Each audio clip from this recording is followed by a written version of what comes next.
Hello viewers, मैं लोकेश अग्रवाल आपका world wisdom hub channel में आपका स्वागत करता हूं। इंडिया ने एक और जबरदस्त इकोनॉमिक मूव किया है। अब स्टील इंपोर्ट पर 12% का एडिशनल टैक्स लगेगा और इसका सबसे बड़ा इम्पैक्ट पड़ेगा चाइना पर। क्यों किया गया ये डिसीजन और क्या इसका इंडियन इकोनॉमी पर पॉजिटिव इफेक्ट क्या होगा और चाइना का अब इसमें क्या होगा, जानने की कोशिश करते हैं। तो चलिए शुरू करते हैं। इंडियन गवर्नमेंट ने अनाउंस किया है कि स्टील इंपोर्ट पर वो 12% का वो एडिशनल इंपोर्ट ड्यूटी लगाएगा। यहाँ पे आप हेडिंग देखिए, India to put 12% economic tariff on steel to curb cheap economic import sources से। ये जो मूव है डोमेस्टिक स्टील इंडस्ट्री को प्रोटेक्ट करने के लिए लिया गया है। अब सोचिए अगर चाइना या कोई और कंट्री इंडिया में चीप स्टील एक्सपोर्ट करता है तो उससे जो इंडिया के जो लोकल मैन्युफैक्चरर्स है उसको कितना नुकसान होगा। और अब 12% का एक्स्ट्रा टैक्स लगाने से उनके स्टील महंगा हो जाएगा और इंडियन स्टील ज़्यादा कॉम्पिटिटिव बनेगा। राइट। सो चाइना जो वर्ल्ड का सबसे सस्ता स्टील एक्सपोर्टर है, उसका मेजर मार्केट इंडिया है, लेकिन अब चाइनीज कंपनीज को इंडिया में स्टील भेजना महंगा पड़ेगा।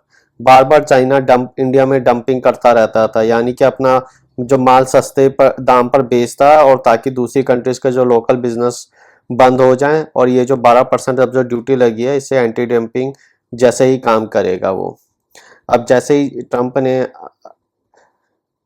जो चाइना पे 200% से 250% के आसपास उन्होंने जो टैरिफ लगाया और उनका पास अब जो माल बचा हुआ है अब वो धीरे धीरे करके जो जैसे इंडिया जैसी कंट्रीज पे वो डंप करना शुरू करेगा। और इंडिया ने अभी ये जो मूव किया है ये देखने के लिए किया है कि अगर चाइना को देखते हुए लगाया हुआ, पर इस पे कहीं पे मेंशन नहीं किया है कि हम चाइना पर 12% टैरिफ लगा रहे हैं। उन्होंने जो भी अगर कोई भी कंट्रीज इंडिया में एक्सपोर्ट करती है स्टील का तो उनके ऊपर 12% का टैक्स लगाया। तो जाहिर तौर पे चाइना वो सस्ता माल बनाता है, सस्ता स्टील बनाता है और इंडिया पे वो डंप करेगा। तो जब इंडिया पे डंप करेगा तो उसके ऊपर 12% का टैरिफ लगेगा। और ये मूव लिया गया इंडिया ने जब जो यूएस के जो वाइस प्रेसिडेंट है जेडी वैंस वो इंडिया में आए हुए हैं।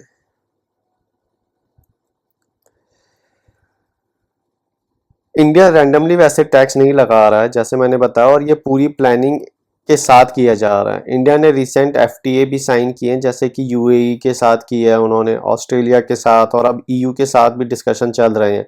इन डील्स का फायदा उठाकर इंडिया उन कंट्रीज के साथ रॉ मटेरियल्स ले रही है, लेकिन चाइना जैसी कंट्रीज पर एक्स्ट्रा ड्यूटी लगा रही है। This is a strategic trade diplomacy. India अपने स्ट्रेटेजिक अलाइज के साथ फ्री ट्रेड कर रहा है और उन कंट्रीज पर रेस्ट्रिक्शन लगा रहा है जहां से उन्हें अनफेयर कंपटीशन आता है। Smart move, isn't it? India US के साथ भी एफटीए साइन करने की कोशिश कर रहा है। जेडी वैंस जब आए हैं इंडिया में तो हो सकता है कि उनके साथ भी ये बातचीत होगी, पर 2030 तक इंडिया और यूएस का प्रोजेक्शन है कि हम $500 बिलियन का आपस में ट्रेड करें। स्टील इंडस्ट्री जो होती है वो किसी भी कंट्री की बैकबोन होती है मैन्युफैक्चरिंग सेक्टर के लिए, चाहे वो कंस्ट्रक्शन हो, ऑटो इंडस्ट्री हो या डिफेंस हो। 12% का मतलब है कि अब जो इंडियन कंपनी जैसे कि Tata company, JSW, right, steel SAIL, इन्हें ज़्यादा सपोर्ट मिलेगा, देश में प्रोडक्शन बढ़ेगा, जॉब्स बढ़ेंगे और एक्सपोर्ट भी इंक्रीज होगा। सो व्यूअर्स, इंडिया के जो 12% स्टील इंपोर्ट टैक्स एक इकोनॉमिक और स्ट्रेटेजिक मास्टर स्ट्रोक है। चाइना को सीधा झटका, इंडियन स्टील को इससे फायदा मिलेगा। आपको क्या लगता है, क्या ये टैक्स और बढ़ेगा? क्या और इंडस्ट्रीज में भी ऐसे मूव हो सकते हैं? कमेंट्स में जरूर बताएं। और वीडियो पसंद आया तो प्लीज़ लाइक, शेयर और सब्सक्राइब करना ना भूलें। मिलते हैं नेक्स्ट वीडियो में, तब तक के लिए bye and thanks for watching.